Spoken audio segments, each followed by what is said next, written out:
artist Michael. His canvas is a battlefield, a sanctuary, a place where thought takes tangible form. This is the story of Michael, a testament to the unique vision, the meticulous process, and the deeply personal philosophy that guides their hand. Prepare to witness the unfolding of artistic creation, step by painstaking step.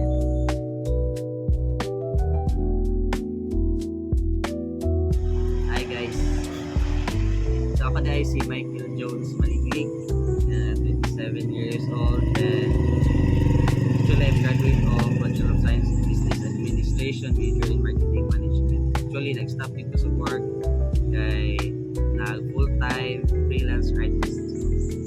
Then, 3 years na po sa art industry.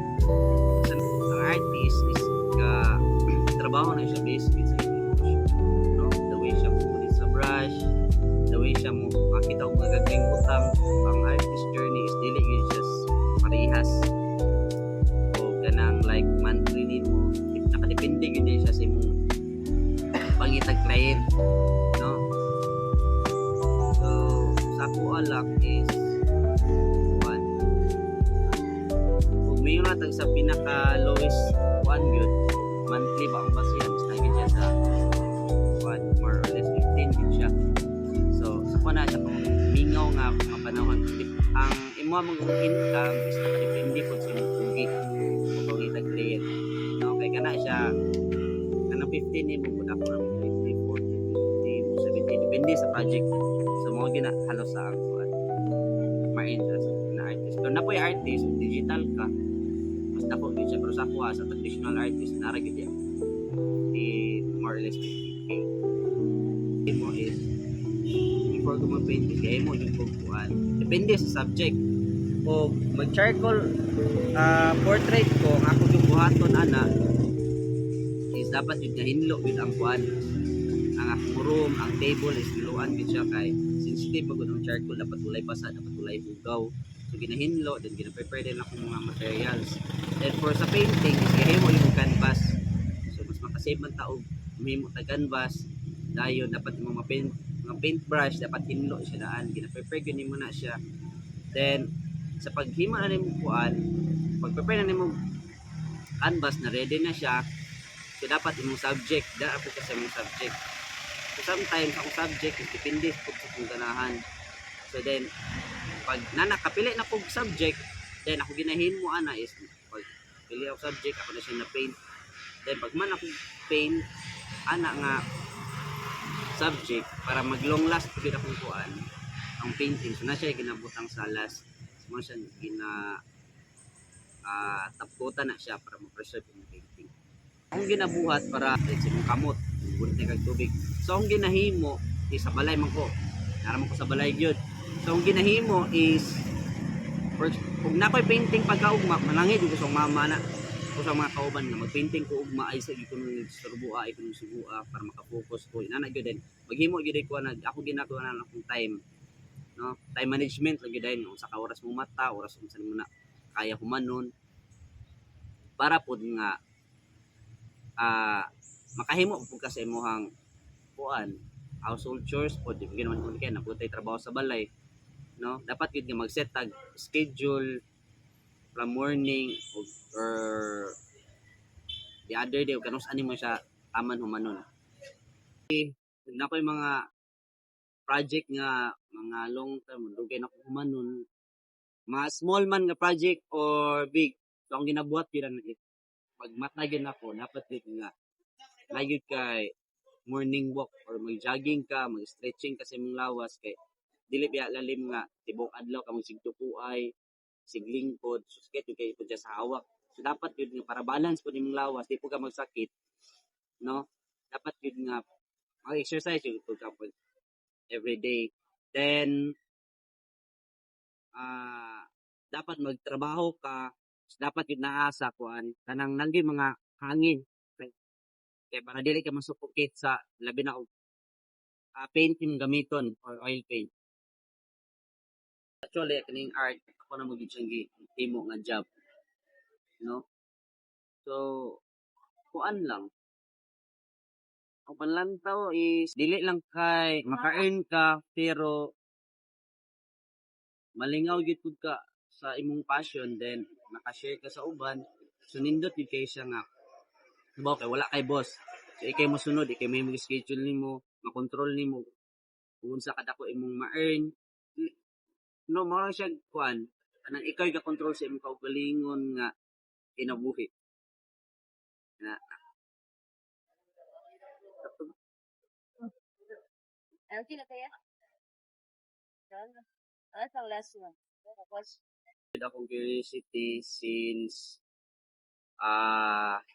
kakita ko mga paintings like nasa malls, nasa internet kay sa una is nagsugod dito sa editorial cartoons. Pag start ng editorial cartoons, yung lang napamday mas nice dahil what if ka mo try kung colored kaysa mag-focus ako sa pencils. Mo to, kaka-curious ko mo to nga.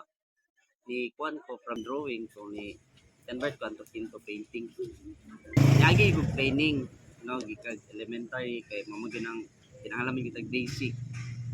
Then mo follow up rin na ang mga teaching gikan sa mga mentor. So pero ang pinaka kuan gyud importante is dapat yun nga ikaw mismo sa imong self magtuon gyud ka, mag-experiment ka, mag-explore ka unsaon nimo pag-improve sa imong mga technique o pag-explore sa uban nga mga videos. No, bisag sige na kag paint, daghan na ka og mga nabuhat nga mga paintings, ang imuha ra gyud makaunaw na gyud ka ma-question ka what if ka ba og mo try ko ani nga medium what if ka og for example, mga question ko kung saan man ako pagkuha sa skin tone nga ang mixing of color lisod man kay pagtimplaan ni din like pud sa paghimo kag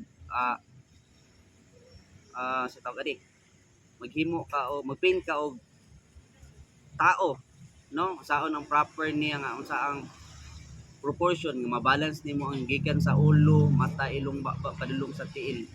Dahil yung mga question, samot na ako, nakahimo na kasi mong artworks, mga question nga kung unsa kay kulang. Sumog na kasagara mga artist unsa kay kulang. Sa imuhang kauban pa nimo mingo pa nga awa manay pulos ng art sir kalas sa mga oras wa man kay makuhaan na pero kana bitaw og kanang bitaw hobby nimo nga ganahan kayo ka sumangita gyud kag way nga ang ilahang gipang sulti maghimo nimong stepping stones ba nga ang imong art mas mo improve gid siya mo improve hangtod nga moabot ang time nga mubunga ra na og kanang mga hinawayon sa mga palibot no kaingon silang ipadayon niya nagyud siya ni improve gid ay o mas nilado pa yung art o work. Ang five senses mo gyud ang pinaka-importante gyud as an artist kay ug mag-art ka kuan man gyud gamit man gyud mo imong emotion. For example, sa five senses kasi mo pananaw no usa na ang pananaw gyud is gamit kay nimo like mohimo kag color dira man nimo pinaagi sa pananaw diha man nimo mabalance ang color no diha gyud nimo makit-an og balance pa ang proportion sa imong drawing and then based pud sa sense of touch no dira nimo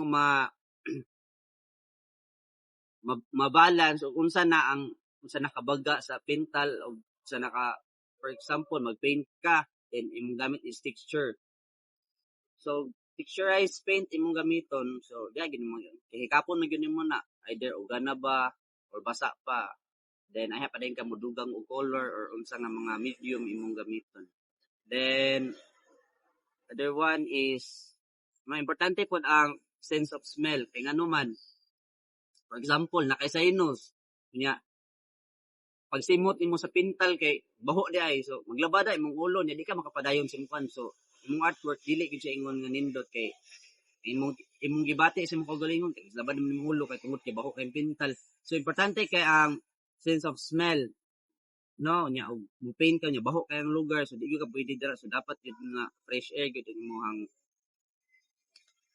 masimutan so before ta mag-paint so ato sa ilailahon ang material ato ng ganon. So, natay 5 ka color. Which is, ngunit ang primary color o ang tint head cake. Actually, ang kaning black and white, wala siya nagulong sa color. So, kaning black, ngunit ang cake.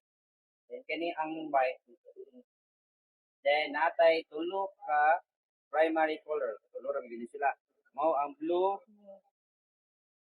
red, ug yellow.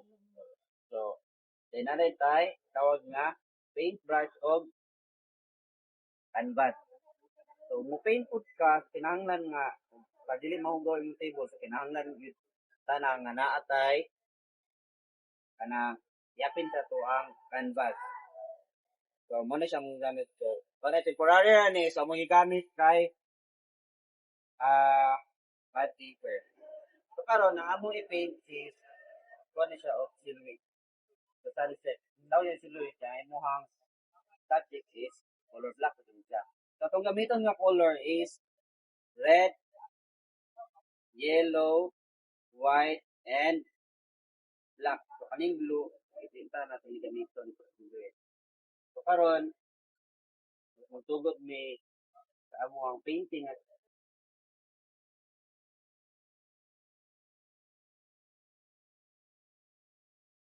So this is the tawag ni Kuya. silhouette. Silhouette. And then one siya ang final product, di bali Kuya. Final product sa painting ganito to ni.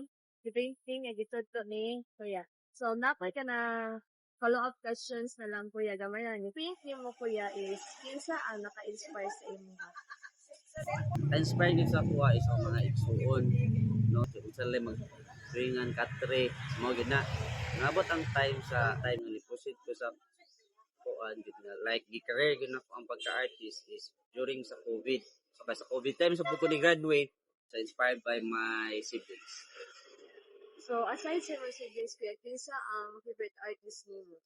So favorite artist gid kay si Michelangelo, no? Nakita na ko yang kuan, ibog mo ko nang makita na ko sa simbahan kan ito mga biblical figures. So usap pud sa akong pinakaganahan nganong siya is katong gi-sculpt gamit ang marble si Moises. Pwede ba ni may paila-ila Kuya din sa imong kauban ron? Ang kauban di ay is si Angel. Usap pud siya ka-artist, member pud ni sa Kinon Artist. So, siya ang partner sa tanan namong mga art exhibits o ba nga mga utang behind sa arts. So, last gina siya Kuya. O gapin na po si Ate Alice, artist mo si Ate. Nang usa yung mga advices nga gihatag sa mga future artists, be ready to learn the unlearnable. Kay ang pag-artist manggod ka, daghan kayo butang nga pwede nimo mag-create. Tapos, kung gusto ka mag-learn, kanang imong na-learn, pwede pa yun siya mabali. Kaya para na po kay new learnings na makuha. Madungagan imong knowledge, maka-explore pa kaglain nga mga medium sa art, dagan pag-perspective, dagan techniques. So, dapat dili lang ka mag-focus sa isa lang ka butang. Dapat kabalo ka mo learn po sa uban na mga things. Yes, based on emotion magid siya. Sumugid na nga dapat yun nato i-handle no na mga tinatawag na burnout. So sometimes burnout kita pero dapat lang yun nato nga ipadayon na yun nato kay mo na siya ang stepping stone sa ka-artist o mga burnout ka. Naisa ko na burnout ko pero like love ko gina ko ang art, ipadayon na ako, ipadayon. So sa mga upcoming artists, so padayon lang yun sa inyong passion kay sa karon kana ang inyong gitanom, inyo ra gyud ma-harvest po. Okay, so thank you kayo Kuya and Ate Nasa. Living in this world isn't easy. You will walk into judgment before you attain the success. But upon that obstacle coming in your way, it's look like a brush, acrylic, and canvas that chain. Learning new things, practicing, and evaluating are important things. Just like to a man, Michael, that came from a gardening to a painting. Life is full of surprises, also emotions, just like a painting that you must work on based on your emotions. Painting that has an individual story. The key to earning is not just about holding a brush, but also finding the one who wants to own the brush.